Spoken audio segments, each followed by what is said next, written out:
forgot to add myself to the stage. Hello, friends. Welcome. Let me bring Susan on. Hi, friends. Hello. How are we this week? We are much better this week. Thank you. Oh, excellent. That is good to hear. Yep. So we're starting this week. We're going to be talking for the next few weeks about how to get help at school for your students. So I'm just going to run the intro and then we'll kick things off. Sounds wonderful.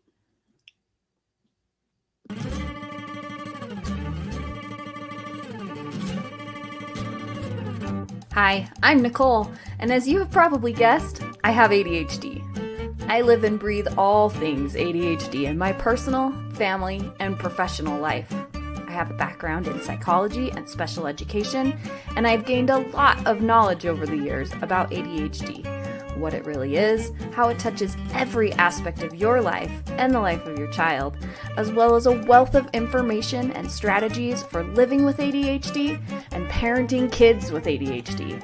In this community, we share stories, we learn together, and we support each other as we navigate all things ADHD. Welcome.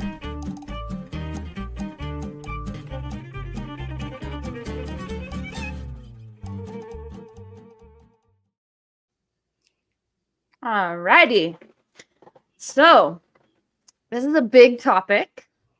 We've tried to break it down into some chunks because you get Susan and I talking about this and we could be here for 17 hours.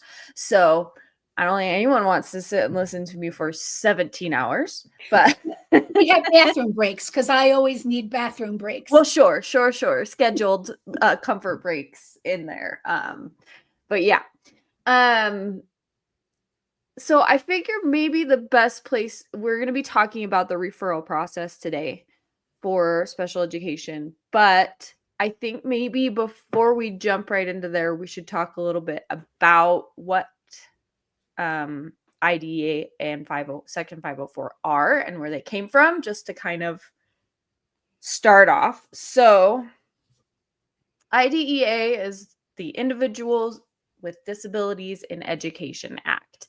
It is a federal law that requires school districts to provide what we call FAPE, a free, appropriate public education to any students with disabilities in their area. It first came about in 1975 with under an act with a different name. Children, I can't remember what it was. Do you remember off the top of your head? I have it pulled up. Handicapped Children's Education Act. There you go. See, I knew you would. It was renamed IDEA in 1990, I believe. A couple of revisions. 2001. Well, that's the most it was recent. Public. Yeah, it was PSL with some numbers after it. There was another name in the 90s. It got renamed in 94 and then 2002. Yep. And then the most recent update was in 2004 to bring a few things into compliance with the No Child Left Behind Act. But there's kind of 6 pillars of IDEA. I am going to pull those up because where did I put them? If I can find which screen I had them on. There it is. All right. No, that's not the right one. I did make myself notes, but I put them on the computer this time, which makes it harder for me to find them. Writing things down is better. Okay. The first is the Individualized Education Program. We know that as the IEP. It requires public schools to create an IEP plan for each student who's eligible, and give some guidelines for what is included in the IEP. We will talk about that as we go on. We're not going to go into that deeply today. The second pillar is FAPE, free appropriate public education. So that means parents don't pay for it, that it's appropriate for their needs, and that is provided by the public education system. So, and then least restrictive environment. So when I was in getting my special ed master's degree, they would always say, remember, the IDEA is providing FAPE in the LRE. There's so many acronyms. So LRE is the least restrictive environment. It just outlines that these kids should be in an environment that is as close to their non-disabled peers as possible to meet their needs. So that could be, spending most of their day in the school classroom. It could be having a special ed teacher go into the classroom with them, but sometimes their needs do require them to be in a different environment. But the goal is always to have it be in the least restrictive environment possible. So that we're not just shunting all disabled kids off to, institutions like they used to. The next pillar is an appropriate evaluation, which we'll kind of be talking about that a little bit today and then more over the next couple of weeks, that parents and teachers need to be participants in protects not the teachers, parents, right? Yeah, it's parent participation is the pillar, that a school cannot create an IEP process without full and complete parent participation. Right. And then the last pillar is the procedural safeguards, which guarantees specific rights to parents, to the student, things like prior written notice, that there's informed consent, that it's in a language that you can understand, your rights to request independent educational evaluations, all those. And we will talk about those procedural safeguards as we get to different sections of the process with you. But there are procedures that have to be followed. Now, this is the federal statute, and it says you have to do these things. And then the states put together their regulations and outline how they are going to accomplish these things. So a few of the things in the process are different state to state, but this is kind of the protected federal rights of your student. So anything to add to that, Susan? Well, I think you absolutely got started in explaining what IDEA covers. Yeah. I think what's really important that people know about IDEA is that it's funded by the states, and that while the federal government provides a small amount of funding, it's never provided the full amount of funding that the original legislation mandated. And so that it is a federal piece of legislation that's primarily funded by states. Yes. And that's an important distinction to know. Especially right now, because there's question marks about the Department of Education. There is kind of a big misunderstanding that if, the Department of Education go ahead.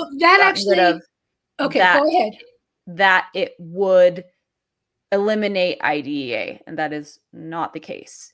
It would it could potentially change funding. We won't know how, what's going to happen with that until it all gets sorted out.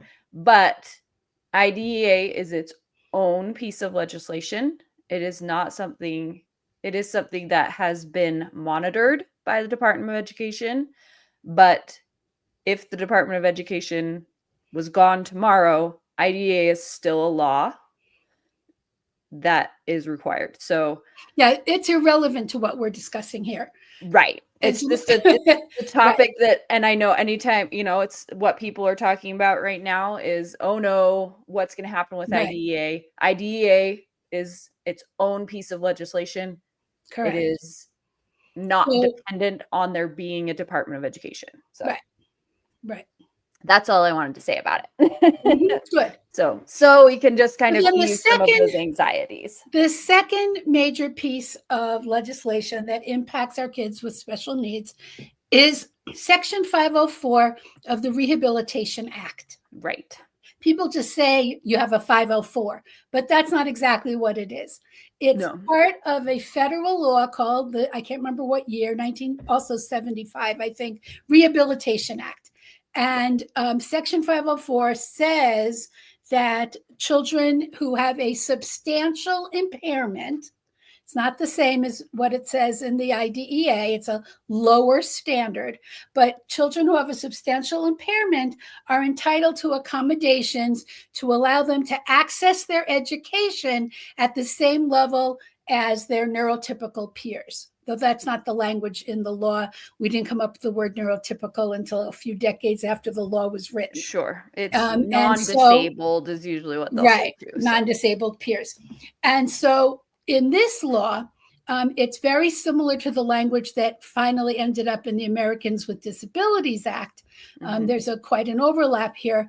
And many of you know there are several lawsuits about Section 504 at this time too, but not to worry. And I will talk about those. Those are not in another stream. Yeah, right. Those are not in effect at this time, and there's right. no current reason to think those are going to change anytime in the next couple of years.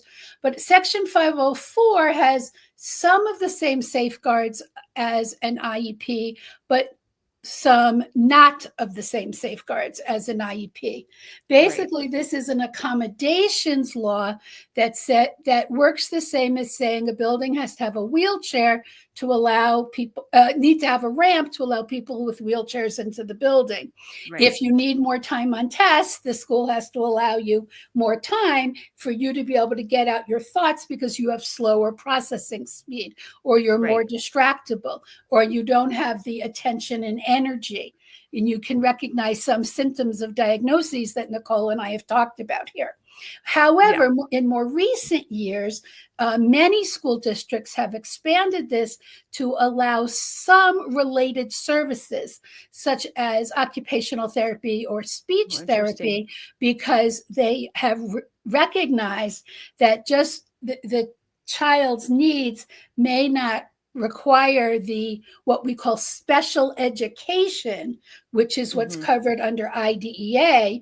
They simply need an accommodation or a support that can be provided by an OT or a speech therapist, for example, and still be covered under a 504 plan, which is what you have. And in that plan, you still get a comprehensive evaluation when your plan is approved. However, there aren't any rules about how often that evaluation is repeated unless you see a change in needs of your child.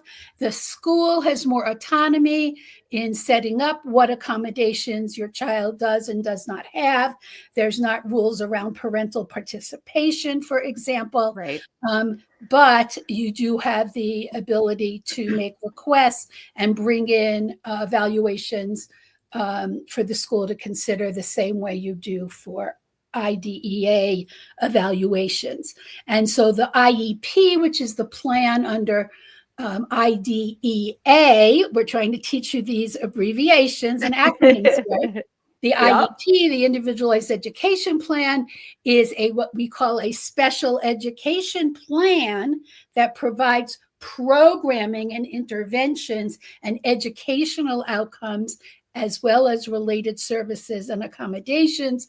A 504 plan, while having the same evaluation criteria, provides accommodations and occasionally, in some jurisdictions, can also include related services such as occupational therapy, speech therapy, or transportation, if that school district has expanded their definition under their 504 program.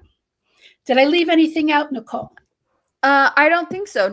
I would just add, you can have both an IEP and a 504, but you usually don't need a 504 if you have an IEP, because those accommodations are a part of the IEP.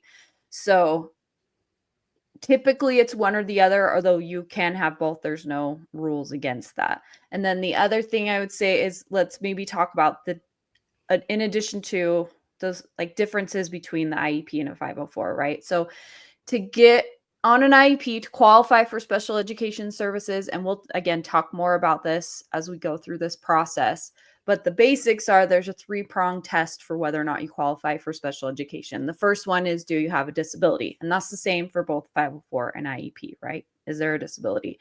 The second for the IEP is, does that disability adversely affect the student's academic performance? And that does not only mean grades. And then the third prong is, does the student require specialized instruction in order to access their free appropriate public education? So that specialized instruction piece is kind of what will help you determine, is this an accommodation or is this an IEP goal, right? Like, is this something we're going to get Well, I specialized rephrase instruction it. to improve on, or is this something that just needs to be accommodated Nicole, in order for them to Nicole, access? Yeah, yeah, I'm yeah. sorry to interrupt. Go Your ahead. wording doesn't work for me, and I had to interrupt. Don't say Okay. just an accommodation. Don't No, say, I know. right? You Sure. use some phrasing that I'm uncomfortable with. So Okay. there are 3 questions, and the first question is, do the comprehensive evaluation determine if there's a disability? Okay. Right. The second question is that disability severe enough to impact their ability to access their education? It's not about academic function. It's about accessing their education. That way, is it academics? Is it cognitive? Is it physical? Is it mental health? All of that's uncovered. And then the third one is, does it require specialized instruction? And Right. then if it does require specialized instruction, you go down the path of an IEP, which also includes accommodations. So you have to be very clear that IEP has both accommodations and specialized instruction, which includes goals. And if it does not require specialized instruction, but requires supports and accommodations alone, then you go down the path of a 504. And so you have to be careful about your wording there, because if you require supports and accommodations, so for example, a lot of our twice exceptional students have no academic needs in their IEPs, but they have mental health needs, they have executive functioning needs, they have other kinds of needs, but they don't need math and reading instruction. And they don't have goals in those areas, but they still qualify for IEPs because they have needs in one of the 6 areas covered, which are academic, cognitive, speech or communication, social emotional, and the last one is health. And so then you see if you qualify in one of the 13 disability areas that IDEA covers, which can be much broader than just academic. I guess maybe it's educational impact, not academic impact. I'll accept educational, but yes, not just academic by any stretch of the imagination, because there are. I mean, I just pulled areas. that language straight from like it's not academic the because Utah if you have Parent Center cerebral thing. palsy, if you're blind or deaf, I have clients who have medical disorders that impact their ability to stay in school all day. All of those are covered under IDEA, and they're not academic issues. Maybe it just depends on your definition of academic, I guess. Because for me, academic's going to cover, all of those areas that are covered in the core curriculum, which includes social, emotional, legally speaking, it doesn't. Legally speaking, it doesn't cover any of those things. Academic is math and writing and reading, but it does. In order to the IEP part, there has to be some area of specialized instruction. So you're talking about like our kids that, twice exceptional kids, like on my kid's IEP, his areas of specialized instruction are in executive functioning. Right. So mine too. That specialized instruction part is part of that 3-prong test, right? Because if it can be done without specialized instruction and with accommodations, then that's a 504 issue and not a special ed issue. Correct. So if you need additional specialized instruction, it becomes an IEP question, but it's not an academic question. Not teaching you an academic subject. So there's legal language for when you write an IEP that's important Yes. for as an advocate. Sure. Okay. So it's really important that parents understand when schools say to them, but your kid's getting good grades, right? Your kid's getting They can't B's and say that. C's, right? We don't need Then an they're going to IEP. make your advocate really, really That angry. is inappropriate. Yes. And that's why I'm very careful about that word academic, Nicole, because Okay. it misleads parents into thinking when schools say, but your kid has good grades, the school isn't paying attention to that. It takes them 6 hours to do 20 Right. minutes of homework. They're not able, Right. they have lots of missing assignments that the parent ends up, nagging them about, that the teachers are calling them in for behavior issues. There's anxiety out the wazoo. And yet they still might get a B or a C because, they're smart, and the school would deny an IEP if you only said, but they're not having academic issues. And you could also have teachers who smooth over their grades because it's a school policy, not to worry about that sort of thing. And grades in the regulations, it says grades cannot be the only piece of information on academic performance. Correct. And on educational performance. Correct. So that's why I'm making a fuss about the word. So let's say educational performance, which has many components, and academic performance is only one of them. And a school cannot deny you access to an evaluation of your child simply because they're getting good grades. It specifically says in the law, as Nicole just said. Yeah. So let's go. So our topic for today, now that we've kind of given some background, is the referral process. What does that look like? How does a parent who's concerned get things started? Who initiates that process? There's a lot of different things to look into. So the piece of legislation and in state regulations that covers this area is called child find. It is so school districts, or in the legal language, you'll see LEA, the local educational agency. Thank you. LEA is local educational agency. There's so many accurate acronyms. So the LEA, which is essentially the school district, but can be defined differently in different places, is responsible to identify any children living in their geographical area who have disabilities.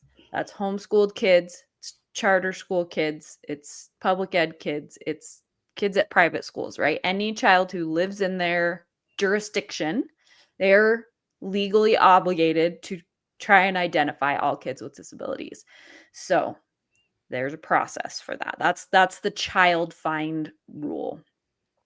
Did you want to add anything to that, Susan?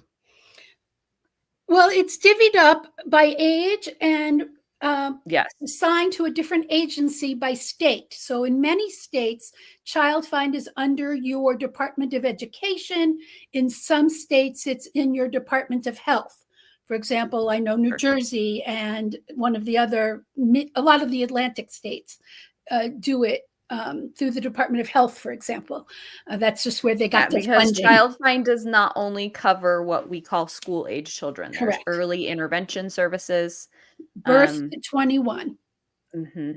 And so again, this is part of the federal law. This is part of IDEA, and it is part of what we call that appropriate assessment pillar that Nicole mentioned earlier. And so that at any age that you think your child is at risk of not receiving an appropriate education, you can just call up that agency when they're 2 or 5 or 7 and say, I think my kid needs an evaluation. But between the ages of 3 and 5, I'm sorry, between 3 and 5, there's one section that covers it. And between 5 and 21, it's the Department of Education in your school district. So the person you call under the age of 5 is whoever's designated the child find agency in your state. And you can just Google them or call your state Department of Education and ask. But your pediatrician will also have pediatrician, referral information for under age 5 for early intervention services. And then, so it's usually early intervention until they're 3, and then 3 to 5. In our state, it's covered by the school district in their and that's why I'm saying some states it's the some health states it's Department of Health, and that's why even up to age 5, you can just call Child Find in your state if you're not sure who it covers. Yeah, and they'll refer you to the right. From 5 to 21 in every state, it's covered by your school district. Right. So you just call your school district or the principal or teacher at your school and say, I want my child evaluated. That's all you have to do. Now, there's some paperwork involved. Nicole? Yes. You want to do that? So there's kind of 2 avenues for how kids get referred, right? There's the parents and then the schools. So schools will sometimes approach you and say, hey, we think, we might want to look into some special education. There's this concern, or they're getting really behind, or parents can request. So you do not have to wait for the school to say your kid's struggling to request an evaluation. A parent can request an evaluation for services at any time. You have to be kind of direct, because if you just say, well, do you think my kid maybe, that doesn't count. You have to go in and say, I want my child evaluated. I need a permission to test form. Every, place will have kind of different paperwork to sign out. But, when you make that formal request for evaluation in writing, yes, that starts a ticking clock. Now, the number of days depends on your state regulations, right? The federal regulation is 60 business days, not school days. Pay attention. Right. So it includes weekends. So the federal regulation is 60 business days or less. Some states have adjusted that. For example, it's 45 school days, right? Which ends up being a little longer. And sometimes, so if you request an evaluation in May, right, the school is not going to have time to complete it before the end of the school year. That gives them that buffer zone of saying, okay, the 45 days starts here, but we're not in school for these 2.5 months. So we're going to complete that process before the 45 school days. So you have to think about the school schedule when you decide when to make this request. You can go ahead and make the request. Just know if you make the request at the end of April or in May and your school gets out, that last week of May, like ours does, that there's not time to, they can't complete the appropriate evaluation in a week's time. It just takes time to do the evaluation. And they don't have to rush it. They get the full 60 days that the federal government allows them, and they're not going to finish it before that 60 days. They have no necessity to go faster just because it would be better for you or your child. Right. Go ahead, Nicole. So there's this, when you make that request, the school has 2 options. 1, do all the testing and the evaluation, or 2, provide enough data that shows that your child doesn't qualify and not do the testing. 9 times out of 10, they're going to do the testing, because actually gathering all that data is harder than, it's a more complicated process to justify not doing the testing than to just do the testing. And they can turn you down later. Sure. We'll get to that. Yes, that's when we get to the eligibility conversation. We're just talking about the referral process. It's a long But this is process. where they'll say to you, your kid's getting all B's. or Right. your kids getting B's and some C's. They're doing fine in school. We don't see any reason to do an eval. And that's where you're going to use this key phrase, predetermination. They're not Because allowed it to is do it. written into the law that they cannot predetermine that your child does not have a disability without either collecting a lot of data or doing that testing. So if they tell you, oh, he's not going to qualify, then you say, that sounds like predetermination. And immediately they will go, oh, no, that's not what we meant. It's one of those key phrases that if you know it, it tells the school that you know your rights and you know the process, and it will immediately put them on their best behavior. So write that one down. Predetermination. Schools are not allowed to do it. This is also where you can use the phrase, oh, I thought you weren't allowed to use grades alone to determine the need for an IEP, because that is in federal law. Yes. And the third thing you can say here is that because I'm making this written request, remember we said that the request for the IEP eligibility evaluation in writing, you're required to give me a written response. And at that point, they have to put in writing that they have refused you, which gives you certain legal rights, and we'll talk about those another time, or that they accept the 60-day deadline and they will do the comprehensive evaluation as required by law. Now, if they refuse you in writing, you have the first checkpoint where you can say to them, then I'm going to request that you do what's called an independent education evaluation, meaning you hire someone outside of the school district of your choice to do this evaluation at the school district's expense. Yes. That's another reason why they don't say no to you right away. Right. Because if you are smart enough to have listened to this podcast, now know to ask for their refusal in writing, and they're going to end up having to pay for someone else to do this evaluation anyway, because you've been educated in your legal rights. Yes, Nicole? There are a few steps in the process where you can ask for that independent educational evaluation, and we will point those out at as we all go of along. Those places. Now, what we hope is they're going to say, sure, and you're going to sign a consent that says they're going to evaluate in the 6 major areas that I mentioned before, which are academics, cognitive, that's IQ, social emotional, that can cover not just mental health, but also that's the executive functioning. So be sure they cover that if that's one of your concerns. Communication, which is not just articulation in speech, but also pragmatic language, which is the social skills, if that's a concern of yours.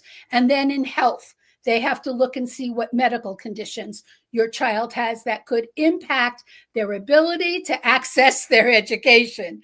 That's the other phrase you're going to hear me say constantly through this process. And what have I left out? Behavioral. What? Behavioral. Oh, and behavioral. Thank you. It's like, that's only 5. What's the 6th one? And behavioral. What behavior concerns your child may have. And I recommend when you fill that form out, make sure every single area is checked. Correct. That's what I was getting. Because they aren't required to do every single area. Unless you ask. Right. So sometimes they'll say, okay, we'll check this, this, and this, and just make sure you check all the boxes and have them do all of the testing. Correct. Because then even, if it's determined that your child doesn't qualify or anything else, or just you want some further evaluation, because, for example, the school is not doing an autism evaluation, right? Some of the pieces of testing that they are doing in that process are also pieces of testing that you would get in an autism evaluation, but they are not diagnosing autism. There's an educational category under special ed that is autism, but it's not the same thing. It's an educational classification. It's not a medical diagnosis. But say you want to then go get your child evaluated for autism, and we do this all the time in our clinic. My husband does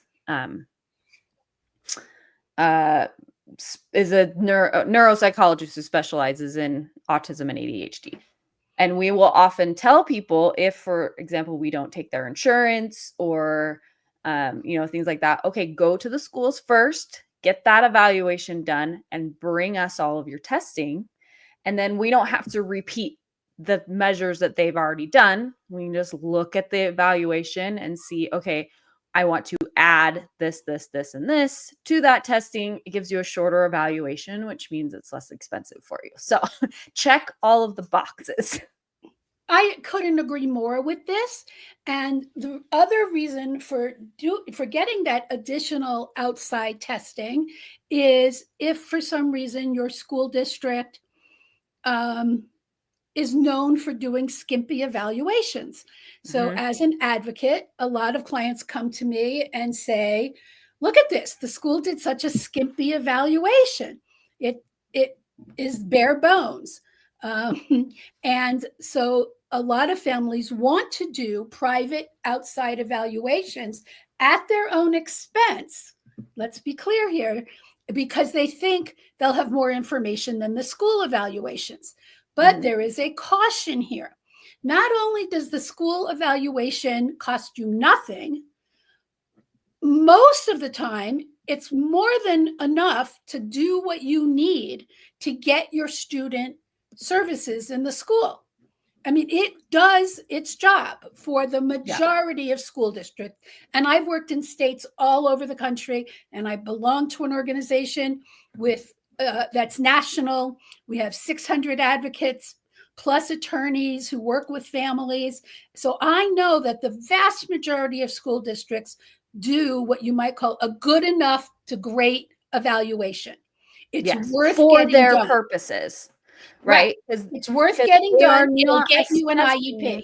Right. They're not assessing for mental health reasons, right? They are assessing specifically for this educational piece. So, but yeah, most school psychologists do an incredible job. Exactly. At least here's the evaluation part. Their interpretation might not always be the best, but if you have that data, they're not going to look at all the social emotional pieces. They're not going to look deeply into what are the issues. They're not going to be able to help you with home recommendations.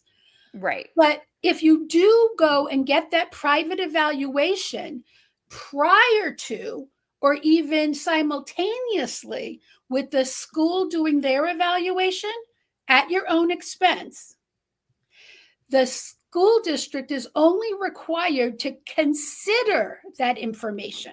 That's what the law says. Yes. They are not required to accept it. And I want parents to be very, very clear when so many families I see are shocked and even angered by the school district rejecting this expensive outside evaluation they got because they think the recommendations are stronger or they got more data, or maybe they made a dyslexia diagnosis where the school district didn't see the subtleties. That happens a lot with dyslexia. And with twice exceptional kids in particular. And with twice exceptional kids, our smart kids who, they say, well, your kid does fine in regular classes. And sure, they could do better, but we don't have to help them do better, which they do, by the way. We'll talk about that. This is what school districts say, but we're going to tell you why that's wrong later. The point being, school districts only have to consider outside evaluations according to the law. They are not required to accept them. And other school districts are frantic for more information, know the limits of their personnel. In many places now, school psychologists only go to the master's level, which is a 2-year postgraduate degree, instead of the PhD level, which is a 5 to 7 year graduate degree, plus in-depth research experience and required continued education. And so master's level psychologists could be good at learning the tests to give, but simply Right. don't have the more in-depth training needed for the interpretation, as Nicole was saying. And Correct. so they're anxious to get outside information. If a family is willing to bring in more info to help them support a student more effectively, but that's not the requirement. And I don't want Yeah. parents to be unhappy about that. Well, and I think this is kind of an important piece of, advocacy is a lot of times when we're having these discussions, we're bringing up it makes it seem like it's more of an adversarial process than it usually is, right? Because we're talking about all the times when the schools aren't doing what they're supposed to do, Right. right? And I do want to kind of emphasize that as a former special ed teacher, right? Like, I truly believe that most schools, most individuals working in schools really do want to do the best that they can for Agreed. kids, right?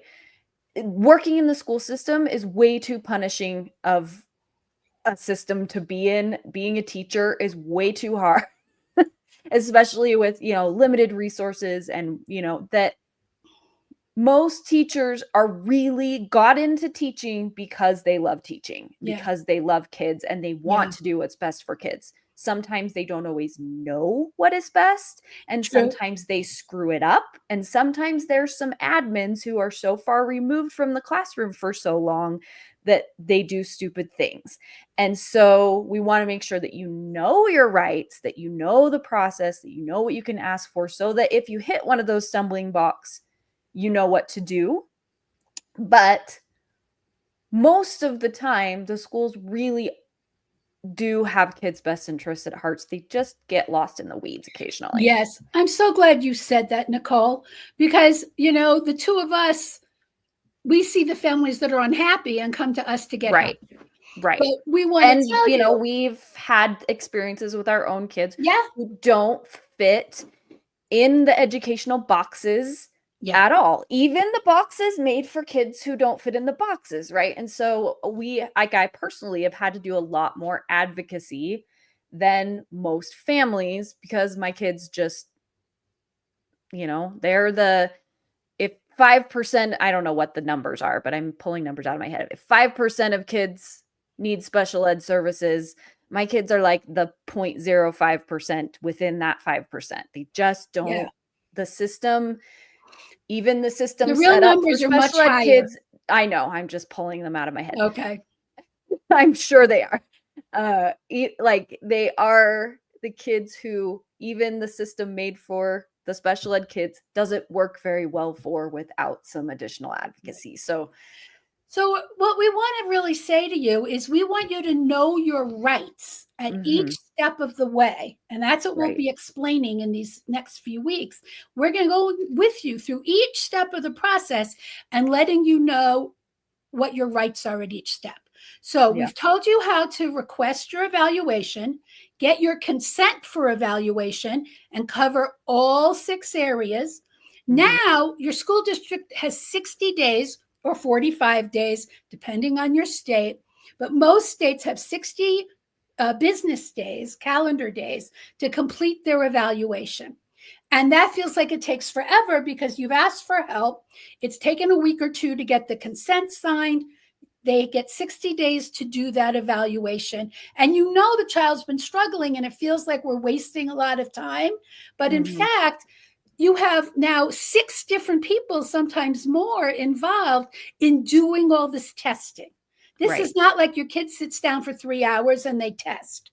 When they No. call it a comprehensive evaluation, it really is. They're Yeah. So doing you're going to have a testing. school psychologist who comes in and does cognitive testing. You're going to have and academic achievement testing. So this is not just pull their grades, right? This is standardized tests that are normed across the population of where do they stand in these certain Yeah. areas of academic achievement. Those are usually done by school psychologists. Some places will have trained No, they're text usually or done by the special education teacher or a the special ed interventionist. They're teacher not might, done by well, the psychologist. uh, in some places they are. Okay. I Because haven't seen very many. that will do Is it like, done like that in Utah? yeah, it depends on the case. Okay. Some and which school and whether so like Okay. some So they're districts and some schools will share a school psychologist between 3 different schools. So the school right, psychologist will just come and do the cognitive part, and the special ed teacher will do like the Woodcock Johnson achievement. right. But if like You're when gonna my have a husband was in the schools, he was only split between 2 schools. He did a large portion of the academic testing as well. So interesting. yeah, it just depends on what the resources are and what the process is and who's trained in So the whole the point here different is that it assessments. really does take the 60 days, and Yeah. parents were telling you you can't rush it. Yeah, It's because you not and going to then the be done. occupational therapist is gonna come in and do Right. their eval, and then the uh, speech language Therapist. pathologist is gonna come and do a communication eval, and then they're gonna do classroom observations for behavior. They're gonna do, so there's a lot of pieces that are gonna go Yeah. into this evaluation, and it does take time to schedule it and not have your kid be pulled out of class for 3 days in a row, right? They're going to try and take them during times when they're not missing a ton of instruction, and spread it out over time. So it Right. takes a Does time for take time. that all to get done. And remember, they're doing 10 of these at once. So they have Right. a bunch of schools At least. and kids where they're trying to balance all of these. So Yeah. I'm just counseling parents to patience. I Yeah. know it's very hard. You feel like, well, couldn't they just schedule it up and do it in 2 weeks? It doesn't work like that. No. That's why federal That's law why they gives them have 60 time to days. do it, because there's no way they could get it all done in Exactly. that amount of time. It's just, if you want a quicker evaluation, you can try and go for a private eval, but you might have to wait 6 months for the appointment. So There's waiting lists, there too. yeah, And then again, it might not be accepted by the school if you go private. right, right, So you have these pros and cons. What we're yeah, really talking about is teaching you what the process is in the school. yeah. Now, there's Talk about usually, this. I'm going to pull this up real quick. Tell us about this book. oh, good. So, what I really wanted to recommend, I recommend all my clients purchase this book, From Emotions to Advocacy. You can I'm going to get it find a at their link for it real quick. website, Rights Law, which is W, Right Is it Law. available on Amazon, or is it only available And from their website? nope, it's available on Amazon too. Okay, I'm going to pull up And an you can get Amazon. it from the library.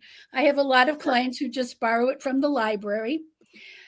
And it is about how to be the best parent advocate you know how to be. And so it takes you through everything that Nicole and I have said now and will say to you over the next several weeks. It gives you lots of strategies for how to interact with schools and how to be successful in interacting with schools. Nicole said a few minutes ago, don't go in expecting them to be an adversary. Try to collaborate. And Pam and Pete are excellent at this. Pete Wright has severe ADHD and dyslexia himself. He's an older gentleman now, but he's one of the first people who went in front of the United States Supreme Court and won his argument for a special needs child case. And I don't know what that's the That's the HD. Amazon link for that Oh, okay. book. And it's a wonderful, wonderful book. It gives you literally page by page descriptions of every test that's done. Since it came out a few years ago, it doesn't necessarily have the newest versions of the tests, but it gives good descriptions of every part of the evaluations we've been discussing. It explains the laws in ginormous detail. But the most important chapter is the chapter 2, which I believe is the one that explains your attitude as a parent advocate, how to be collaborative, how to work with schools, how not to be adversarial, how to go in, planning for the worst, but then hoping that the best will happen.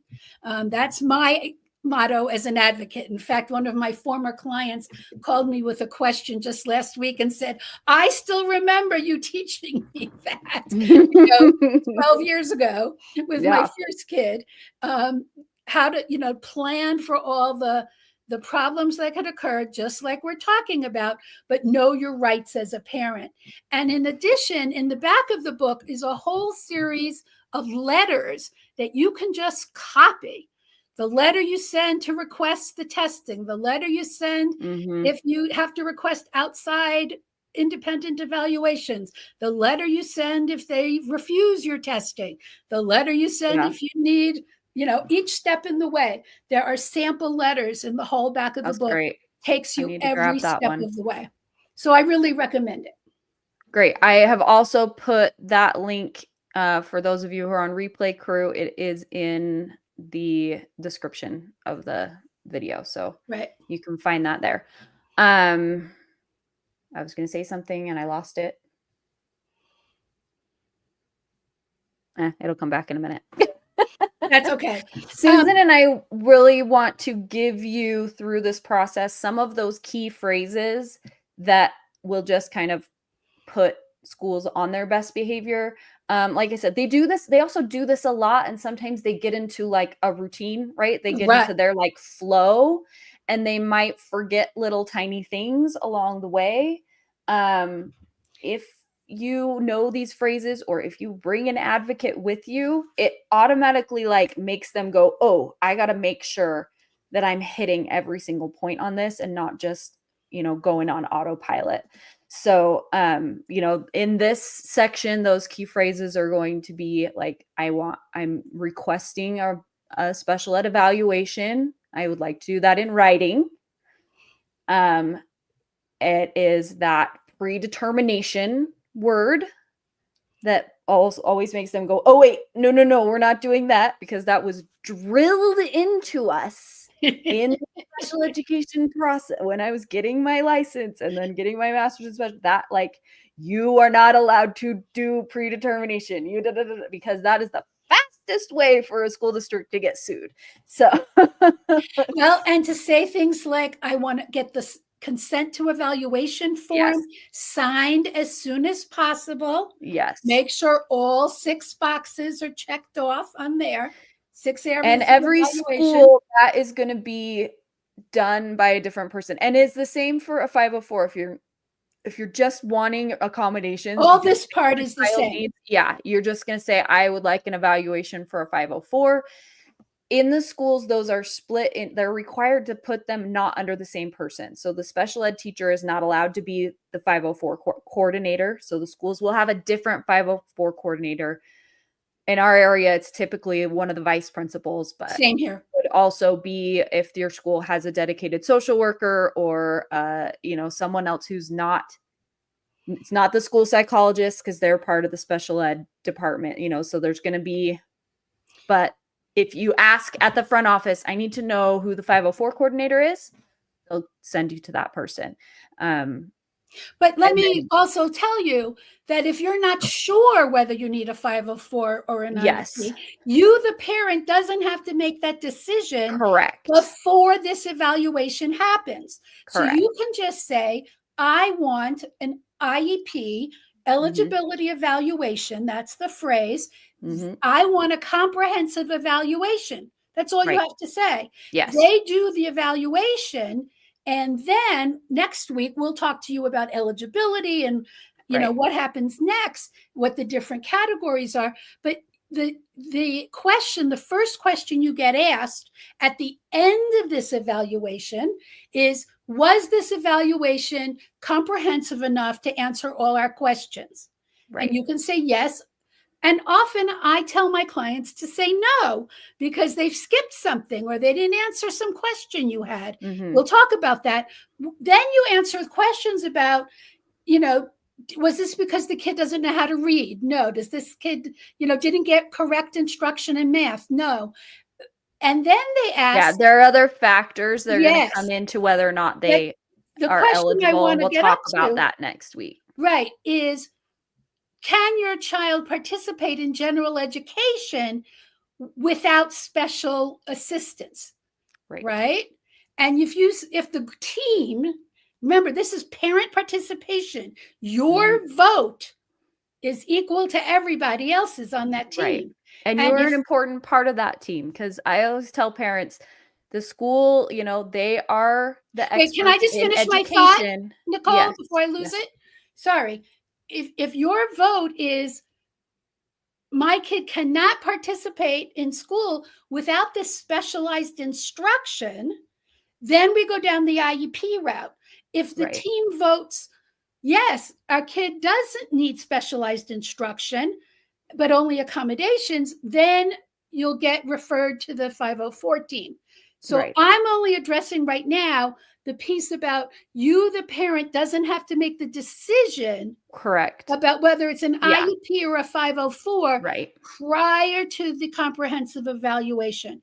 That question will come up at the end of the evaluation. You'll get to vote on it, an equal vote with everybody else on the team. And once again, if they vote against you, or the team votes, and says, nope, he doesn't need support, they have, just like we said at the beginning, if they refuse you services, they'll send it to you in writing, and then you have other legal options we'll discuss in the future. So I wasn't discussing the parent participation, Nicole. I was discussing when do you decide if they need an IEP or a 504? Yeah. And there are times when, we know this process, my husband and I, very well. He was a school psychologist. I have my master's in special ed, right? So there was time when we were like, we didn't feel like we needed the protections of an IEP just yet, but we did need some accommodations. And so we just went straight in and said, we want a 504. That process can be faster because the evaluation criteria is different. And so we already had a medical diagnosis of something that would qualify.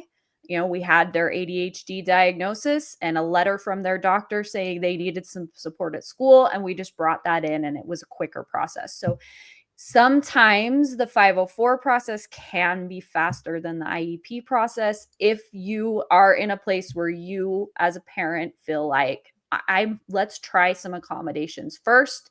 And then if we feel like we need more instruction or we need more protections, then we can pursue the IEP process. And that, that is a part of, and we'll talk more about that when we dive more into 504s in a later video.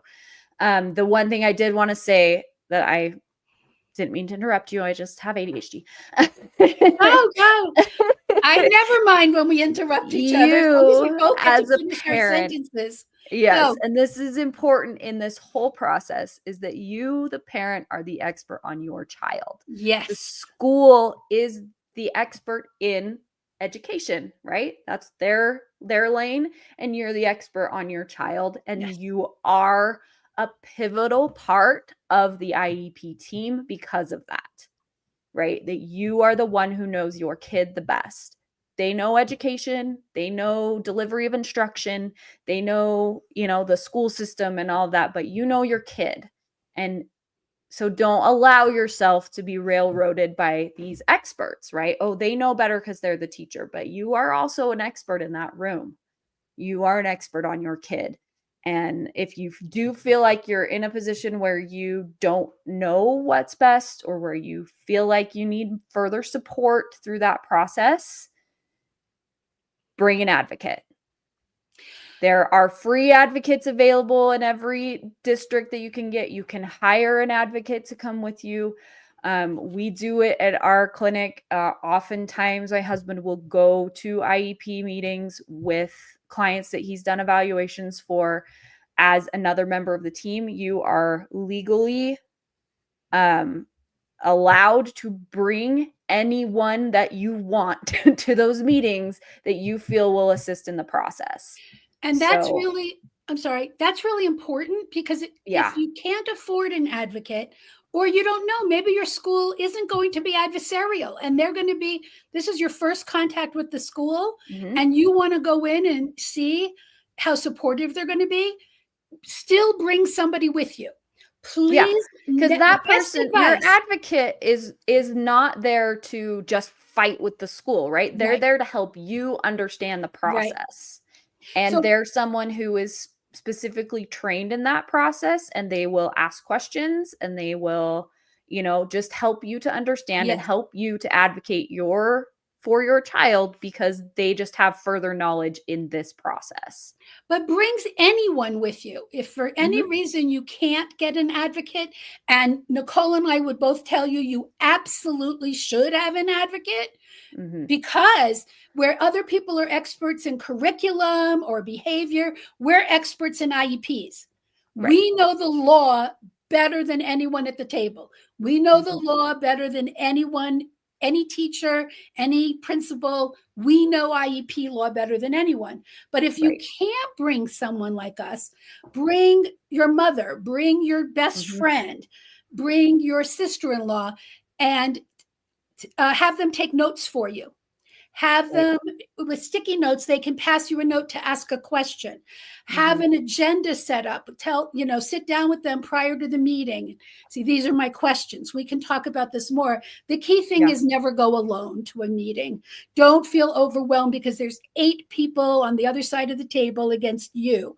The Right. first person listed in IDEA as a mandated participant in an IEP meeting is the parent. It Yep. is the first person listed. Your input is the most important. And Yes, you and need as to a have special all ed the teacher, support there you need. was a lot of paperwork I had to fill out if we couldn't get a parent to an IEP That's right. meeting. A parent is the most important person, and their schedule has to be respected. Their Mhm. ability to attend is the most important thing. And no matter what you Even if they feel say, the school "We is have to saying, have this your IEP done vote, by this date." If you can't make it before that date, that's their problem to that's figure their out, not problem. yours. Your vote is just as important as anybody else's. So it's Mhm. really important. We're going to start next time talking about eligibility and then the Yes. creation of the IEP. Is that right? Yep. Yep, eligibility will be next week because it's a pretty big Big topic. Okay, chunk. so we'll Yeah, spend because the 'cause we'll whole, go oh, over all the great. eligibility categories. I can pull up Excellent. some sample testing to show parents a little bit about what Excellent. they're So gonna this is see going to in be a that meeting, great and discussion. yeah. We're really going to talk about all the different areas that kids can get services for and how you can know the right questions to ask to make Mhm. sure that a school finds your kid eligible in the correct criteria. Yeah. And this is the extra icing on the cake, why it doesn't matter what area Right. your kid is found eligible in. This is the really Yes. good part. It doesn't matter as long as they're found eligible in at least one. Yes. We'll talk about that. I have some bees I in my know, I bonnet about know, that one sometimes, but we will talk I about that know. next week because we are out of time. Great talk, Nicole. We both got excited today. We do that when we talk about these things because we are passionate about these things, And and about our kids. I'm very passionate about making sure that kids get the help that they need Yeah, and educating parents on that process because I have seen, like, there have been times when some of the advocacy work I do for my own kids, I do because I know it's going to help other kids later. that's right. And and that as someone who knows the process and knows the law, I feel a responsibility to hold the schools to that because if they're Sure. going to try and pull stuff over on me when they know my background, then they're definitely trying to pull things with other kids, and that's not okay with me. Absolutely. So, Well, let's stop on this positive note. We hope you yeah. learned something despite our interruptions. We're only excited to help you and to help you get the right services for your kids.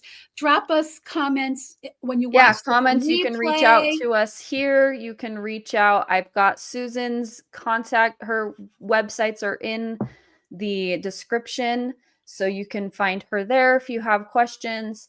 If you need help finding an advocate, send us a message. We'll give you some resources in your area of how to find someone Absolutely. who can help. And and make sure you leave comments and do all those things, not only to please the YouTube gods, but also because we want to hear your questions so we can help. And any questions you have about eligibility for our session next week? Yes, we will be talking about eligibility and try and keep it to an hour. And maybe if we have to split it up over 2, we will. Because it's a big chunk of the process. We want to make sure you understand it. All right. Sounds good. Thank you. Have a great week. We'll see y'all next week. Thank you for watching. If you haven't already, please like, comment, and subscribe to the channel. This video is not a substitute for counseling, psychotherapy, medical, or mental health care. The information and advice shared here should not be used in place of any form of diagnosis, treatment, or therapy. Information provided here does not involve diagnosis or treatment of medical or mental or psychological disorders. If you feel the need for professional support, please seek a local professional in your area. This video is for educational and entertainment purposes only.